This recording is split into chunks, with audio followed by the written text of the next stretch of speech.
Kita bersyukur, bersukacita, dapat bersorak-sorai, mengakui kebesaran Tuhan. Mengakui anugerahnya yang besar.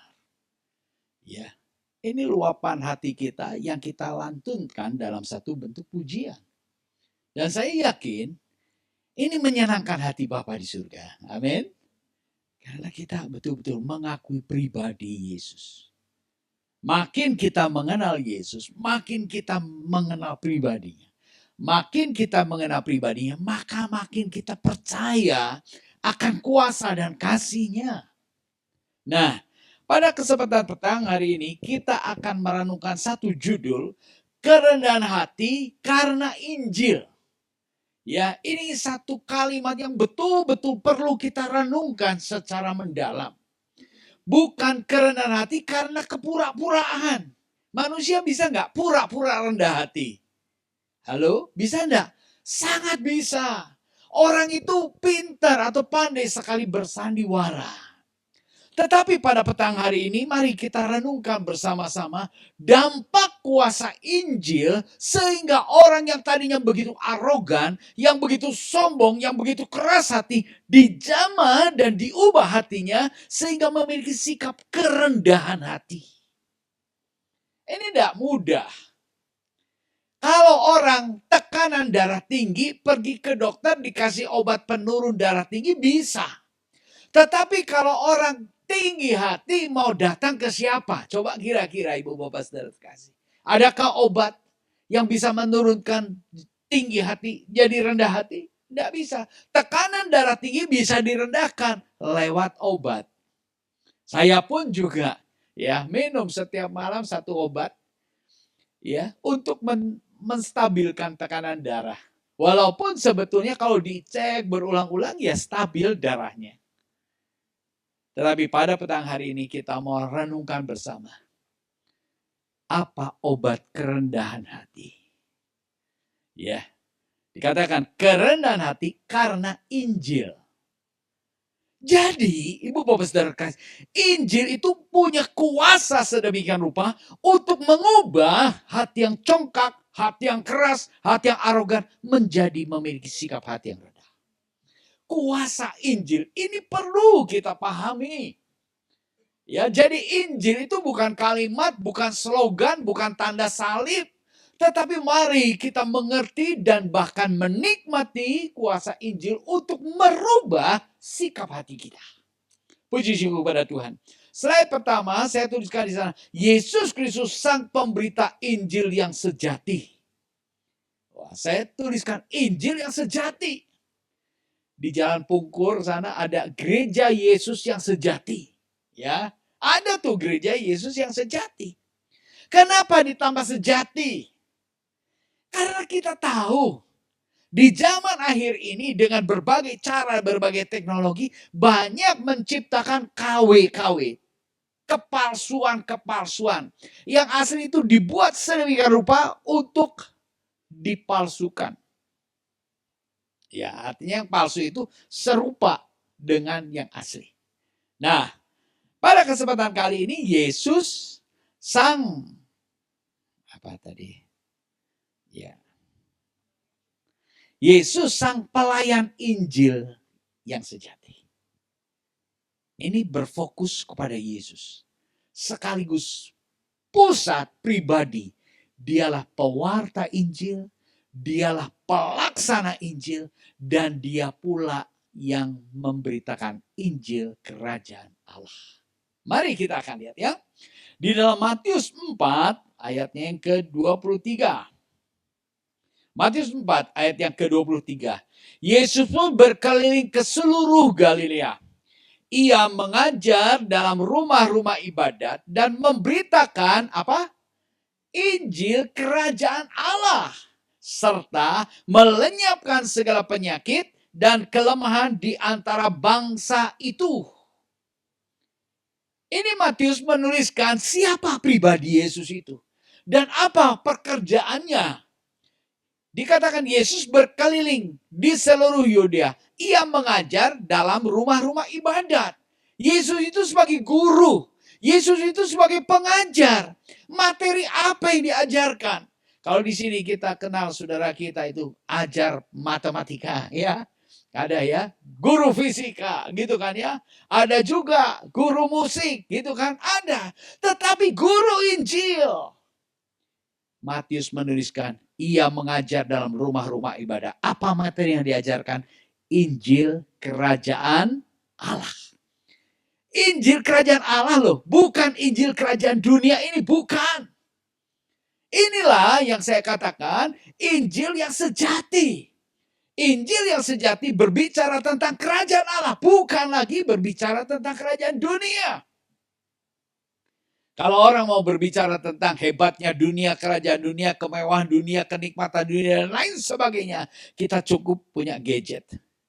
Kita bisa berselancar mengelilingi seluruh penjuru pelosok dunia, di mana terletak keindahan-keindahan dan kenikmatan. Kita bisa temukan. Namun jika kita mau tertarik kepada kerajaan yang kekal, kerajaan Allah di mana itu?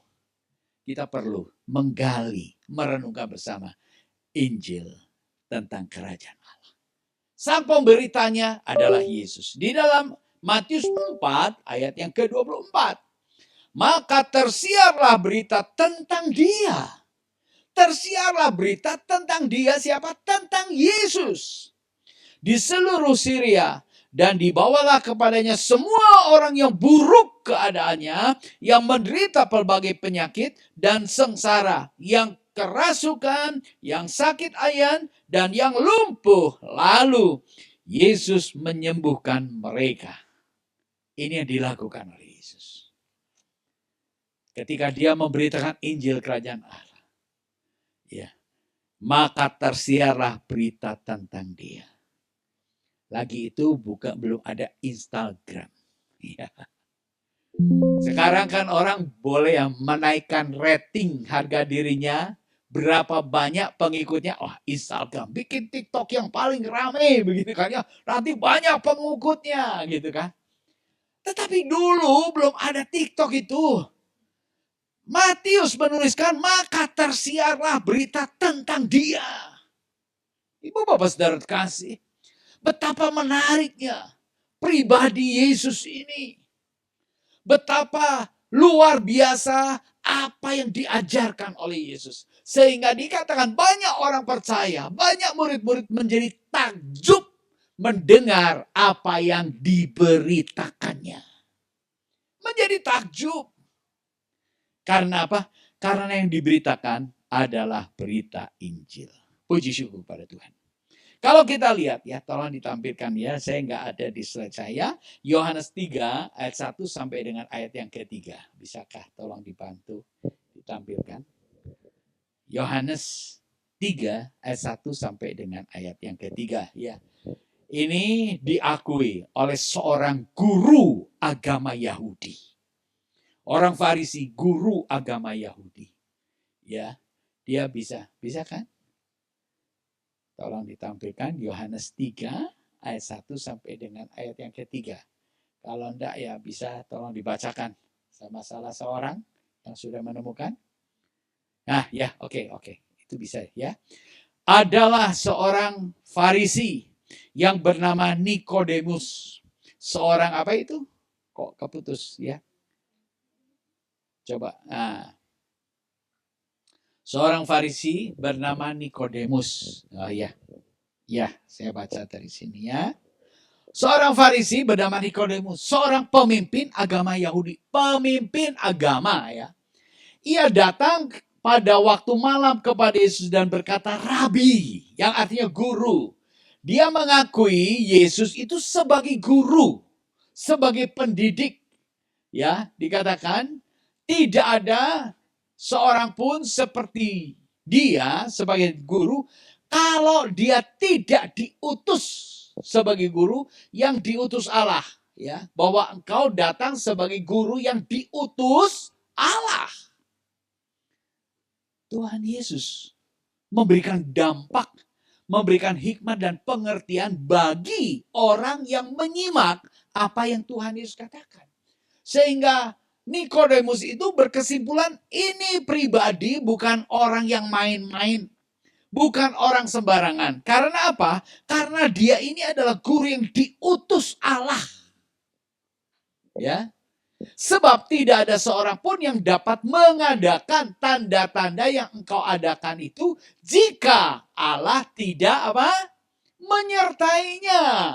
Yesus menjawab, katanya, aku berkata kepadamu, sesungguhnya jika seorang tidak dilahirkan kembali, ia tidak dapat melihat kerajaan Allah.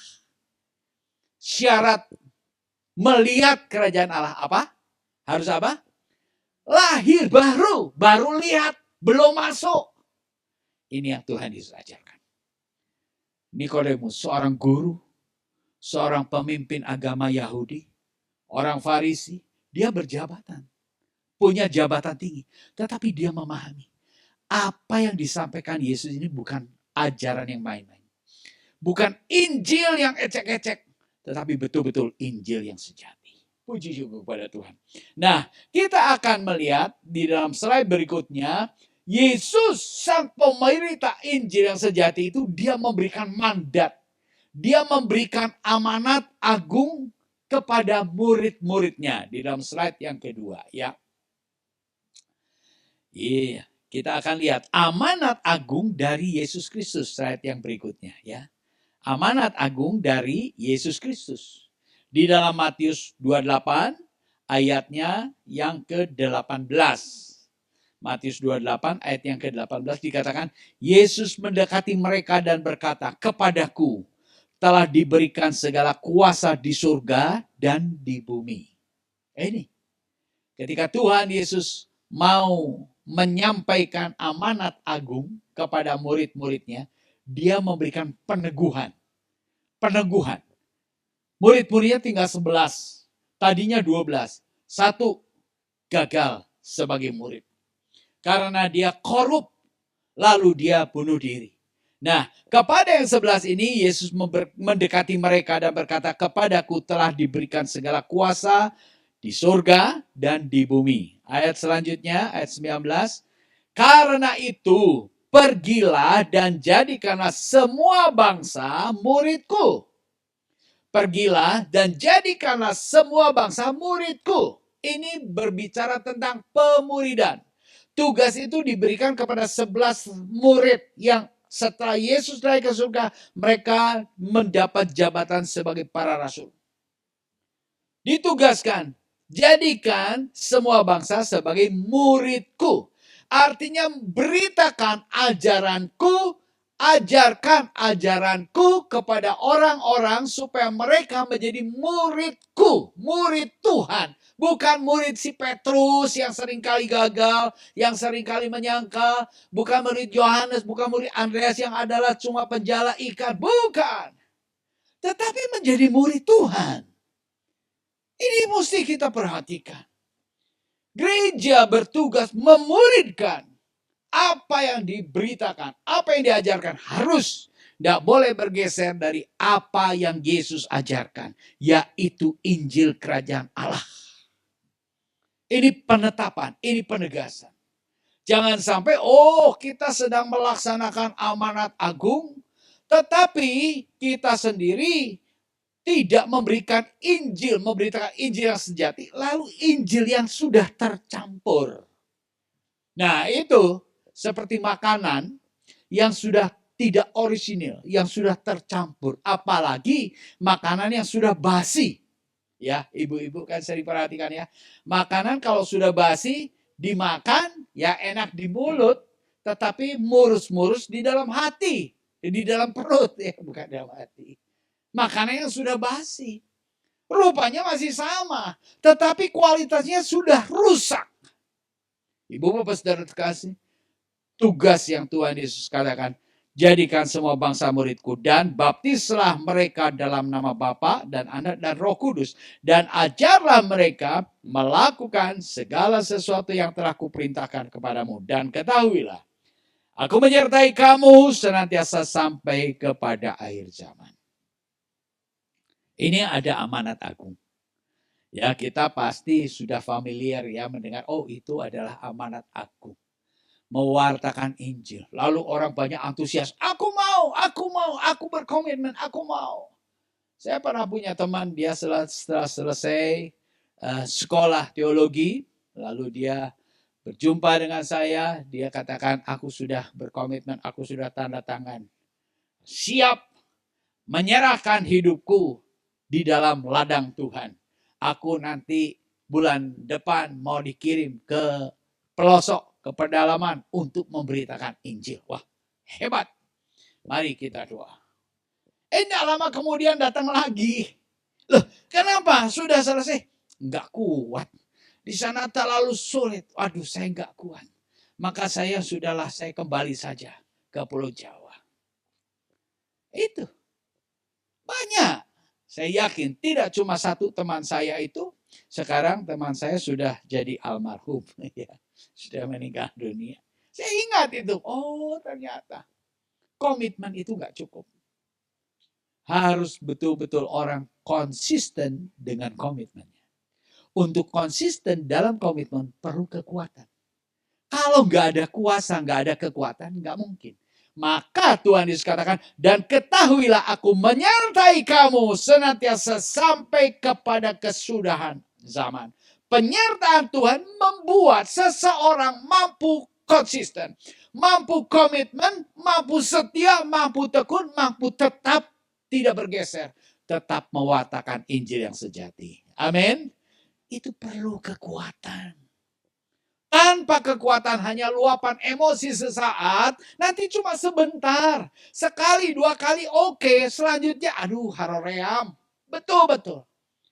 Sebab ketika kita mewartakan kebenaran, hidup kita pun harus konsisten dengan namanya kebenaran.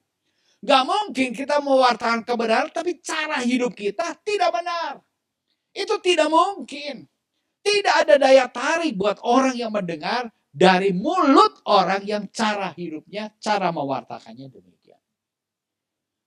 Kita akan lihat di dalam slide selanjutnya, yaitu bagaimana cara melaksanakan amanat agung.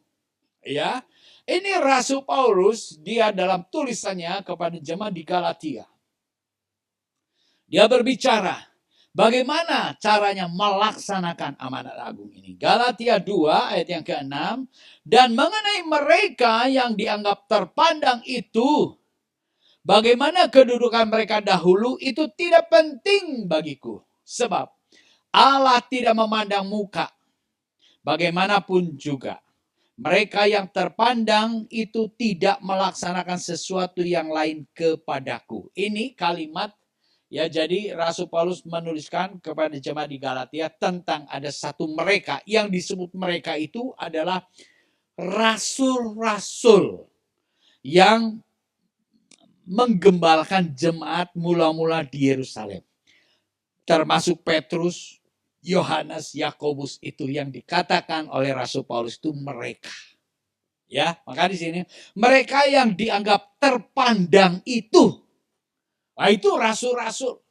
Kenapa bisa jadi rasul? Karena mereka langsung dididik sama Tuhan. Langsung menyentuh Tuhan. Langsung menikmati 5 roti dan 2 ikan yang dilipat gandakan oleh Tuhan. Itu murid-murid Tuhan semua menikmati.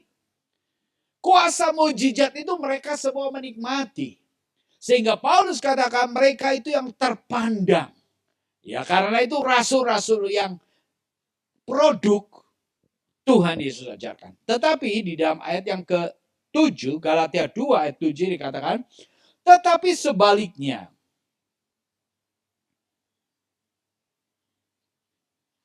Tetapi sebaliknya, setelah mereka melihat bahwa kepadaku telah dipercayakan pemberitaan Injil untuk orang-orang yang tidak bersunat. Sama seperti Petrus untuk orang-orang yang bersunat. Jadi dituliskan ya. Tetapi sebaliknya mereka melihat buah pelayananku. Ya, jadi rasul-rasul itu produk rasul yang langsung diajar oleh Yesus Kristus selama Yesus Kristus hidup. Petrus, setelah mereka melihat buah pelayananku, buah pelayanan rasul kerasulanku dalam memberitakan Injil kepada orang-orang yang tidak bersunat. Ini artinya orang-orang di luar. bukan orang-orang Yahudi yang diinjil oleh Paulus. Nah, setelah mereka melihat itu, ya dikatakan mereka mengakui. Ya, kita lanjut dalam slide berikutnya. Mewartakan Injil dengan kekuatan Roh Kudus. Galatia 2 ayat 8. Karena ia telah memberikan apa? Kekuatan kepada siapa? Untuk menjadi rasul bagi orang-orang bersunat. Paulus di dalam tulisannya kepada jemaat di Galatia mengakui bahwa para rasul itu mendapat kekuatan, mendapat kuasa, diperlengkapi kuasa oleh ia yang telah memberikan kekuatan kepada Petrus untuk menjadi rasul bagi orang-orang bersunat. Ia, Yesus Kristus juga telah memberi kekuatan kepadaku untuk orang-orang yang tidak bersunat. Jadi di dalam penjelasannya dalam surat Galatia itu, Rasul Paulus menjelaskan Petrus itu soko guru di Yerusalem. Dia dapat memberitakan Injil dengan penuh kuasa dan karisma karena ada penyertaan kuasa Allah. Ada kekuatan yang Allah berikan. Tetapi soko guru itu pun melihat buah pelayanan yang aku lakukan dalam penginjilan kepada orang-orang yang di luar Yahudi, bukan Yahudi. Mereka pun melihat bahwa ada kuasa yang sama yang menyertai pelayananku. Kalau kita lihat ya di dalam 2 Korintus 10 ayat 3 sampai 5, bisakah tolong dibantu ditampilkan? 2 Korintus 10 ayat 3 sampai dengan 5. Ini kesaksian daripada Rasul Paulus tentang kuasa yang menyertainya. Ya. Ini tadi yang itu. Sekarang kita lihat di dalam 2 Korintus 10 ayat 3 dan 5.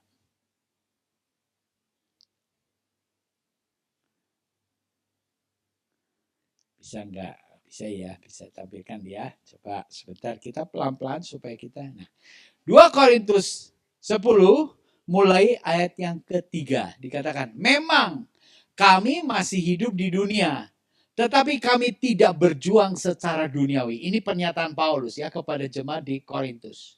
Dalam pelayanan pemberitaan Injil dia akui, memang kami masih tinggal di dunia, tetapi kami tidak berjuang secara duniawi. Nah, ini ya, pernyataan satu pengakuan bahwa aku ini masih hidup di dunia, tetapi aku tidak mengandalkan, tidak berjuang, tidak memberitakan Injil secara duniawi. Ayat yang keempat. Karena senjata kami dalam perjuangan bukanlah senjata duniawi, melainkan senjata yang diperlengkapi dengan kuasa Allah yang sanggup untuk meruntuhkan benteng-benteng. Wow, luar biasa. Ini pernyataan Rasul Paulus. Di dalam pergumulannya mewartakan Injil. Dia mengakui kekuatan yang ada padanya itu bukan kekuatan sembarangan. Tetapi kuatan Allah yang Allah memberikan amanat agung kepada murid. Aku menyertai engkau selama-lamanya sampai ke ujung, sampai ke akhir zaman. Penyertaan Tuhan itu mendatangkan kekuatan.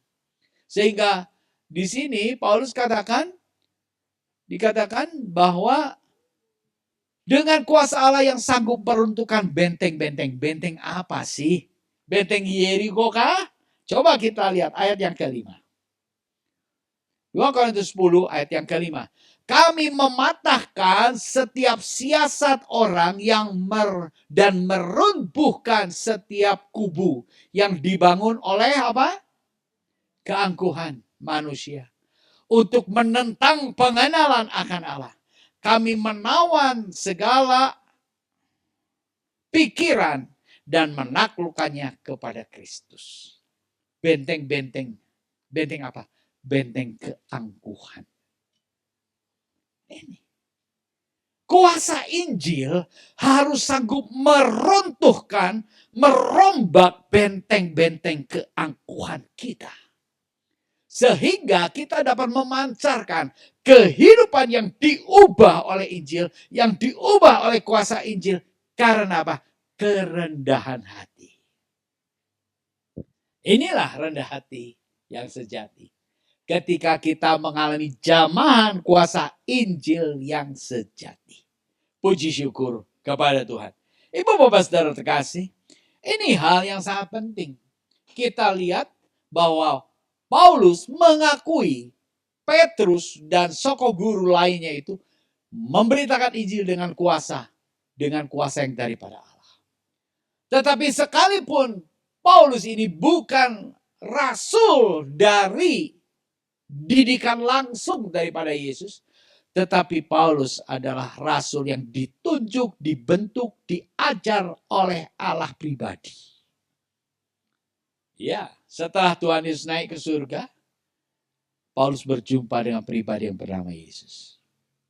Selama Yesus ada di bumi ini, Paulus ada seteru Allah yang masih bernama Saulus. Nah itu. Jadi kita temukan benang merahnya. Ya, rasul-rasul didikan Yesus Kristus langsung. Dengan rasul satu pribadi ini, Rasul Paulus ini tidak dididik saat Yesus ada di bumi ini. Tetapi dia dibentuk, dididik oleh kuasa kasih Tuhan, oleh anugerah Tuhan. Di dalam Galatia 2 ayat yang ke-9. Dan setelah melihat kasih karunia yang dianugerahkan kepadaku, maka Yakobus, Kefas, dan Yohanes yang dipandang sebagai soko guru jemaat berjabat tangan dengan aku dan dengan Barnabas sebagai tanda persekutuan, supaya kami pergi kepada orang-orang yang tidak bersunat dan mereka kepada orang-orang yang bersunat. Di dalam ayat yang ke-9 ini terjadi satu persekutuan, baik antara kelompok Rasul Petrus dengan Paulus yang juga disertai oleh kuasa Allah. Baik kelompok yang berasal dari murid-murid Kristus ataupun kelompok Paulus yang dibentuk, ditempa langsung oleh pribadi Yesus. Ada kecocokan. Mereka tidak anggap, kamu Rasul KW2. Atau sebaliknya, kamu soko guru. Paulus katakan, bagiku tidak penting. Tadi ya, di dalam Galatia, di atas ayat-ayat di atasnya. Aku tidak melihat itu. Sebab di mata Tuhan semua sama. Bagaimana dengan kita saat ini? Kita yang hidup dalam zaman anugerah. Adakah kita tergerak untuk berbicara tentang Injil yang berkuasa ini? Bukan berarti lalu kita menjadi penginjil, pergi ke pelosok-pelosok untuk memberitakan Injil. Bukan itu. Tetapi mari kita injili orang-orang di sekitar kita. Orang-orang seisi rumah kita. Mari kita perhatikan, sudahkah mereka diubahkan oleh Injil? Sudahkah mereka mengalami jamahan kuasa Injil? Jangan sampai mereka pintar tahu ayat, tahu Injil, tapi tidak menghidupi Injil. Wah, mereka ini akan jadi munafik. Banyak sekali, bahkan saya pernah lihat YouTube itu yang mengerikan.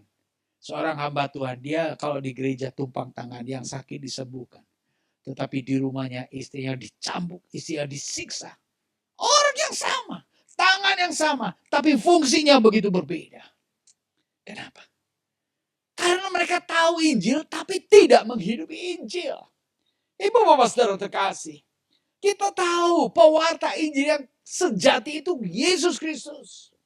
Itu fokus, itu contoh, itu teladan, itu ajaran yang harus kita resap, yang harus kita taati, dan pola kehidupannya itu yang harus menjadi teladan bagi kita.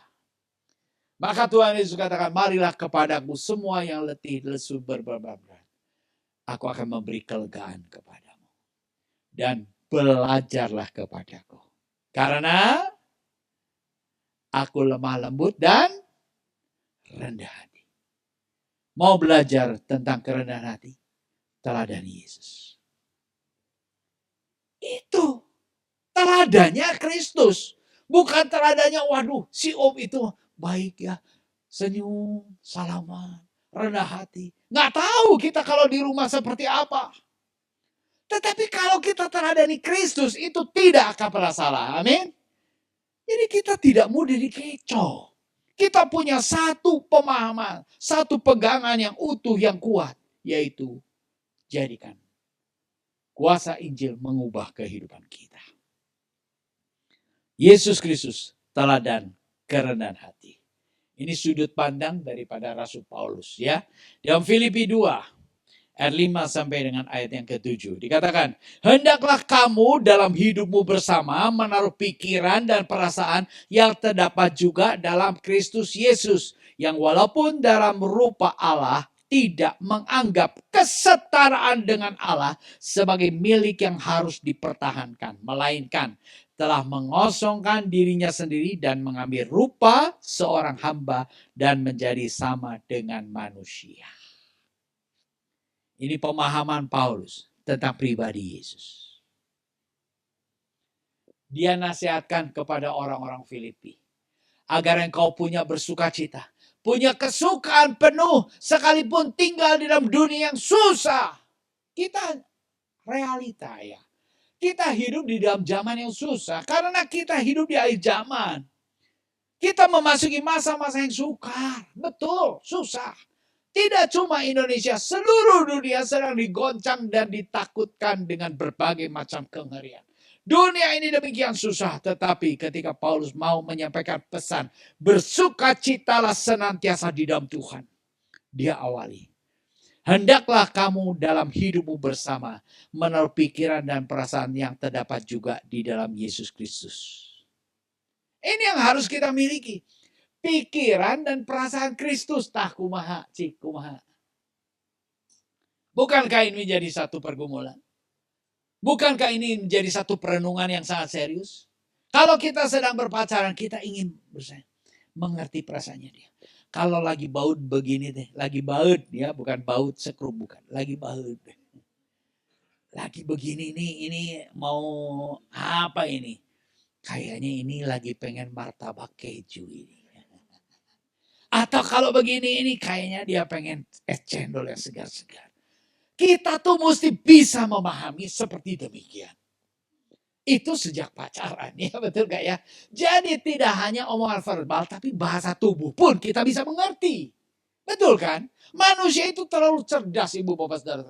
Nggak cuma ngomong, tetapi bisa dengan bahasa tubuh, dengan raut wajah, dengan tatapan sorot cahaya mata, pancaran mata. Kita bisa, ini orang ini lagi ngambek gini. Aduh, saya ya karena saya ya sudah menikah berapa ya, hampir berapa ya, tahun 87 saya menikah. Jadi kalau sekarang udah 38 tahun ya. Saya mau katakan baru 38 dah. Sebab harus sampai akhir saya. Jadi kalau saya udah ngedengar aja begitu, udah waduh, udah jaga-jaga dah. Ya, itu sudah tanda-tanda. Dan dia juga kalau sudah saya udah mulai cuek-cuek, artinya berarti bung diajak ngomong gitu. Bahasa tubuh, ibu bapak saudara terkasih, masih kita pahami pasangan kita ini sedang apa. Jangan masa bodoh. Mari. Ini nasihat daripada Rasul Paulus kan. Di sini dikatakan, saya baca ulang ini.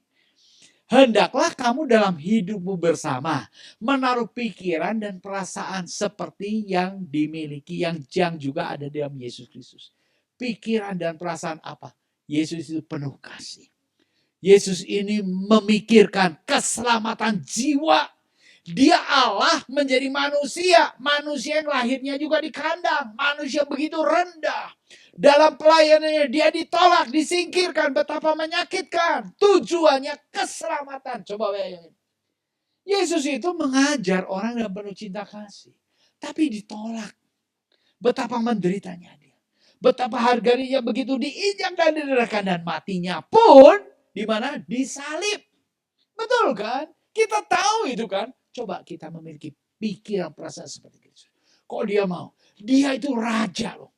Kalau dia tidak berinkarnasi menjadi manusia, dia tidak perlu menderita seperti itu.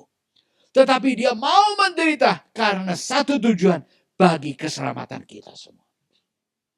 Untuk memberikan contoh teladan. Inilah pribadi Injil yang sejati. Pewarta yang sejati. Dan dia menjadi fokus berita Injil. Siapa? Yesus Kristus. Puji syukur kepada Tuhan. Filipi 2 ayat yang ke-8. Dan dalam keadaan sebagai manusia, ia telah merendahkan dirinya sampai dan taat sampai mati, bahkan sampai mati di kayu salib. Dalam keadaan sebagai manusia, ia telah merendahkan dirinya dan taat sampai mati. Merendahkan dirinya dan taat sampai mati. Ini pemahaman Rasul Paulus terhadap pribadi Yesus. Ini menjadi teladan buat dia. Maka Rasul Paulus itu, dia begitu gigih di dalam pelayanannya. Kenapa? Karena dia siap menderita seperti Kristus. Dia tahu siapa Yesus. Mengosongkan dirinya. Maka ingat ya, syarat menjadi pengikut Kristus harus menyangkal diri. Pikul salib, ikut aku. Kan begitu ya. Syaratnya tuh menyangkal diri. Bagaimana sih caranya menyangkal diri? Yaitu mengosongkan diri. Mengosongkan keakuannya. Aku ini siapa loh? Aku ini hebat loh. Aku ini punya jabatan loh. Aku ini banyak sekali jasanya loh. Itu tuh dibuang, Boan. Disingkirkan.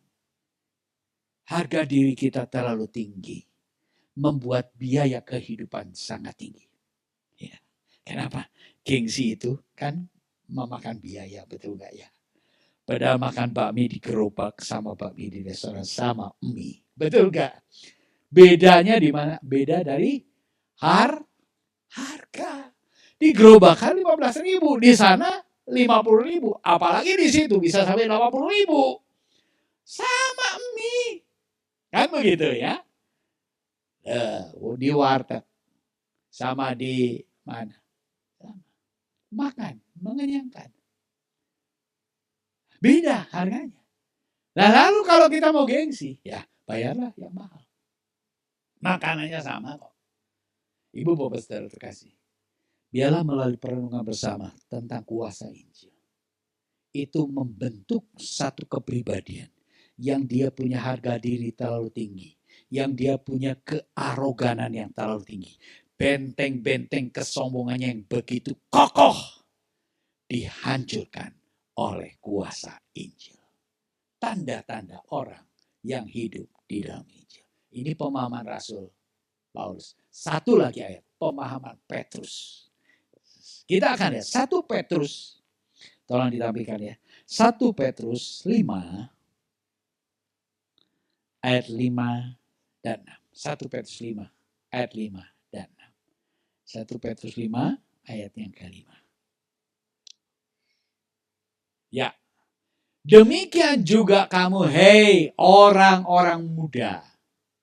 Tunduklah kepada orang-orang tua. Berbicara tentang otoritas, tunduk kepada orang tua. Dan kamu semua, rendahkanlah dirimu seorang terhadap yang lain. Rendahkanlah dirimu seorang terhadap yang lain. Sebab Allah menentang orang yang tetapi mengasihani orang yang mau ditentang Allah atau mau dikasihani Allah. Terserah Anda. Kan? Nah ini pemahaman Petrus. Tadi Paulus dia betul-betul mengerti teladanku Kristus itu adalah pribadi yang begitu mengosongkan diri. Lalu Petrus dia juga memperingatkan kepada jemaat Tuhan yang tersebar di Asia kecil. Ini Tuhan menentang orang yang tinggi hati, tetapi mengasihani orang yang rendah hati. Biarlah kita yang ada tempat ini, kita yang berulang, mungkin bahkan ratusan, bahkan ribuan kali mendengar Injil, kita mengalami kuasa Injil yang menjamah hatiku, yang mengubah hidupku. Kita perlu rendah hati. Orang kalau rendah hati itu gampang dibejaan. Ya, gampang dibejaan. So, kalau tinggi hati itu merkedawang sakadaikna sendiri. Kenapa? Karena orang tua tahu apa. Ya. Ya, zaman generasi-generasi sekarang ini. Kita ini generasi baby boomer ya. Ada juga generasi apa? Milenium ya, tahun 90-an ada ya. Tahun 80-an ya, tahun 90 ada. Ini baby kolot. Rambutnya sudah putih. Ya beda, teknologinya beda. Anak-anak sekarang mah bisa ketawa, ketiwi untuk bikin TikTok. Nah, saya mah mau di Instagram komen juga tuh bisa, kumaha gitu. Beda zamannya, tetapi saya bisa melihat yang utama dan terutama teladan kita bukan orang-orang yang di Instagram, di TikTok. Teladan kita Kristus. Kalau kita teladani Kristus secara akurat, saya yakin dampak kuasa Injil mengubah kehidupan kita. Ayat yang terakhir, ayat yang ke-6 tadi 1 Petrus 5 ayat yang ke-6. Nah, karena itu rendahkanlah dirimu di bawah tangan Tuhan yang kuat. Rendahkan dirimu di bawah tangan Tuhan yang kuat supaya kamu ditinggikan pada waktu. Ini ajaran daripada Petrus. Mari kita merendahkan diri di bawah tangan Tuhan yang kuat. Jangan berontak sama Tuhan. Jangan melawan Tuhan. Jangan menikmati kutuk dan murka Tuhan. Tetapi mari kita rendahkan diri di bawah tangan Tuhan yang kuat. Hanya di dalam diri yang rendah, di sana ada hati yang rendah. Amin. Kalau kita membungkuk, hati kita turut membungkuk. Betul kan ya? Mari kita menikmati kuasa Injil yang memberikan dampak, mengubah sikap hati. Tuhan Yesus memberkati kita semua.